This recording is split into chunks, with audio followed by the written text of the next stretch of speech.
सर्वांना नमस्कार.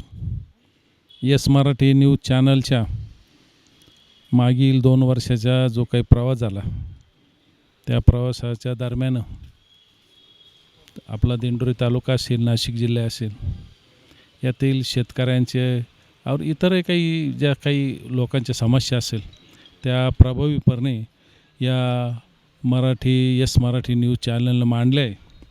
त्याचे मुख्य संपादक सुनीलजी जाधव, कार्यकारी संचालक संतोषजी कतार सर, सहसंपादक प्रसादजी देशमुख, या प्रसंगी मी गुलाब तात्या जाधव असतील, मार्केट कमिटीचे उपसभापती योगीजी बर्डे असतील, यांच्या सगळ्यांच्या वतीने मी आपणा यस मराठी न्यूज चॅनलला शुभेच्छा देतो व याही पुढे आपलं असंच चांगल्या पद्धतीचं काम आपल्या हातून घडो अशी परमेश्वर चरणी प्रार्थना करतो व थांबतो.